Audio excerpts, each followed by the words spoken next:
everybody. It's me, Portia, from Portia's Peace and Mama and That Baby Bae.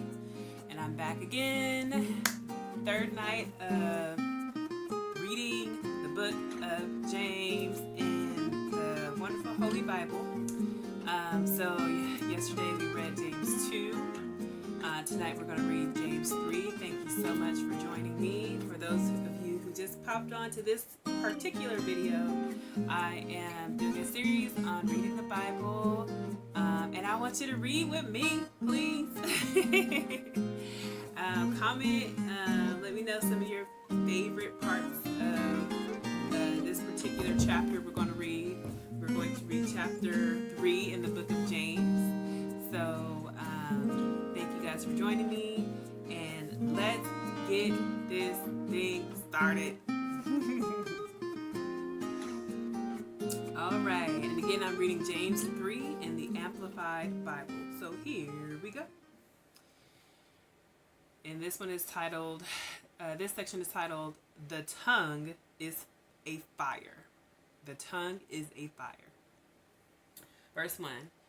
Not too many of you should become teachers, serving in an official teaching capacity. My brothers and sisters, for you know that we who are teachers will be judged by a higher standard because we have assumed greater accountability and more condemnation if we teach incorrectly. Let's pause right there. That just makes me think about parents too, like parenthood, because as parents we were all teachers, so we're gonna be judged if some things don't go right with parenting. But that's just a side note. That's just my take on that verse right there. Verse 2. For we all stumble and sin in many ways. If anyone does not stumble in what he says, never saying the wrong thing, he is a perfect man, fully developed in character without serious flaws, able to bridle his whole body and rein in his entire nature, taming his human faults and weaknesses. I don't know any perfect person in the world but Jesus Christ. I'm about to highlight that. That's really, really good. That is really good because we all stumble. We all stumble. So verse 3. Now if we put bits into the horses' mouths to make them obey us, we guide their whole body as well. And look at the ships, even though they are so large and are driven by strong winds, they are still directed by a very small rudder, wherever the impulse of the helmsman determines. That's a good analogy. I didn't really know that about boats. Did you guys know that about ships? Some of y'all probably do know a lot about boats and maritime life. Verse 5. In the same sense, the tongue is a small part of the body, and yet it boasts of great things. Excuse me. Now that is the truth. The tongue is hecka small, and the tongue can determine so much about a person, even though it's super, super teeny tiny in our lives, on our bodies. But depending on what that person is saying, perception is everything, and that tongue can have people perceive you as something that you are or you are not. Okay, so the tongue is powerful. See how great a forest is set on fire by a small spark? Yes, we see that. And the tongue is, in a sense, a fire, the very world of injustice and unrighteousness. The tongue is set among our members. Sorry, I'm going to read that again. I might have to edit that part out. If this don't get edited out, I don't know. The tongue is set among our members as that which contaminates the entire body and sets on fire the course of our life. and is itself set on fire by hell. And it says Gehenna. It says also, I'm opening up the notes. It says also see Matthew 5:22. We pause real quick so I can go there. So quickly, Matthew 5:22 says, but, and this is Jesus speaking in the red script here, but I say to you that everyone who continues to be angry with his brother or harbors malice against him shall be guilty before the court, and whomever speaks to his brother Raka shall be guilty before the Supreme Court, and whoever says you fool shall be in danger of the fiery hell. Okay.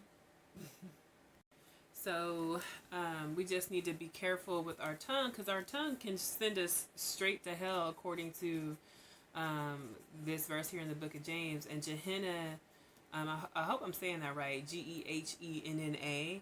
It was like an actual place that was symbolic for hell. So that's interesting. I didn't know that was a name for it. All right, so verse 7. For every species of beast and birds, of reptiles and sea creatures is tamed and has been tamed by the human race. But no one can tame the human tongue. It is a restless evil, undisciplined, unstable, full of deadly poison.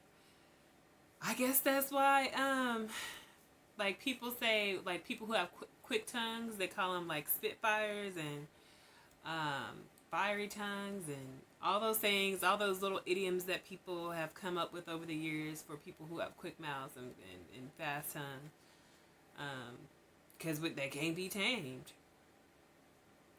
All right, verse 9. With it we bless our Lord and Father, and with it we curse men. We sure do. One minute we praising God, the next minute we cussing somebody out. And I know I do it too, because folks is crazy.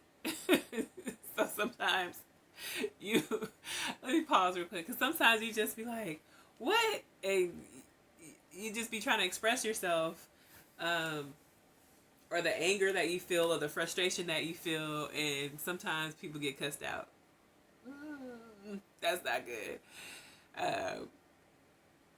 We just gotta, I don't know. For me, like, you gotta practice praising God more so people don't get cussed out.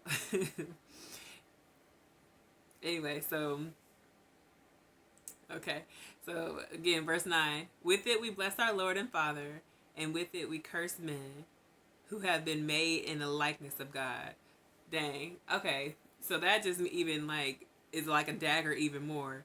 So we praise God, and even though we know we praise God, and we know that men are made in the likeness of God, we still cuss men out. And they're supposed to be in the likeness of God. Yeah. Out of the same mouth come both blessing and cursing. These things, my brothers, should not be this way, for we have a moral obligation to speak in a manner that reflects our fear of God and profound respect for his precepts. Does a spring send out from the same opening both fresh and bitter water? Can a fig tree, my brother, produce olives, or a grapevine? Let me read that again. Can a fig tree, my brothers, produce olives, or a grapevine produce figs? Nor can salt water produce fresh. So we need to we gonna be here or there. And I know other parts through the Bible, because that's like being lukewarm to me in my head. Like, where we gonna be? We gonna be on the left or right? We gonna be up or down? Where we gonna be? What we gonna do? Wisdom from above, verse 13. Who among you is wise and intelligent? Let him by his good conduct show his good deeds with the gentleness and humility of true wisdom. But if you have bitter jealousy and selfish ambition in your hearts, do not be arrogant, and as a result, be in defiance of the truth.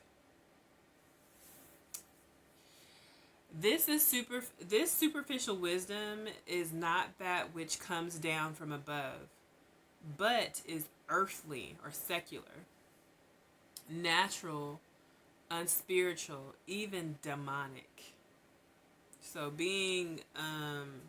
wow, being selfish is demonic. Harboring jealousy in your heart is demonic.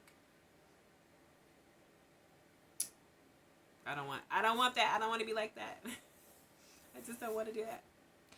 For where jealousy and selfish ambition exist, there is disorder, unrest, rebellion, and every evil thing and morally degrading practice. But the wisdom from above is first pure, morally and spiritually undefiled, then peace loving, courteous, considerate, gentle, reasonable, and willing to listen, full of compassion and good fruits. That's what I'm trying to be. I'm going to highlight that. You guys, I'm using this Bible app. I think it's just called the Holy Bible. I'll tell you the name of this app. And it's really cool because you get to like highlight all of those sections you want. I like it. So the last verse of chapter 3 says, "And the seed whose fruit is righteousness, spiritually mature, is sown in peace by those who make peace, by actively encouraging goodwill between individuals." All right. I really, really, really appreciated that right there. That's just a reminder. When we sow good, we reap good. We keep that going. We keep good going. We keep it going. We keep it going.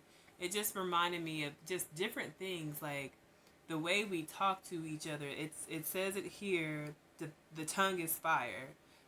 The way we talk to each other. We can talk to each other crazy and we get crazy. We can talk to each other sweetly and we get sweetly. So this is just a really, really good reminder of how we use this little thing in our mouth called our tongue, and how it can change the scope of not only our lives but people's lives around us. And like, what are we producing? Are we producing goodwill? So that's my takeaway from this. Let me know your takeaways in the comments below, please.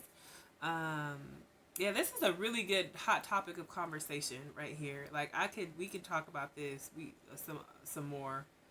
The power of the tongue. The power of the tongue. And we know people in our lives, like famous folks in our neighborhood, that sow certain kind of seeds with their tongue. So what kind of seeds you're gonna sow with your tongue? Me, I'm gonna try to sow goodwill and good, righteous, spiritually mature fruit with my little tongue here. It's a work in progress, but one thing I know, I'm gonna try to take the Holy Spirit, the living of the Holy Spirit with me every day, and I hope you do the same. So just try to take the Spirit of the living God with you everywhere you go, and remember that our tongue is fire, and we have the power to produce certain types of seeds. So take that with you in the book of James, chapter 3. So you guys tune in with me tomorrow as we go over chapter 4 of the book of James. And I will see you then. Ciao for now.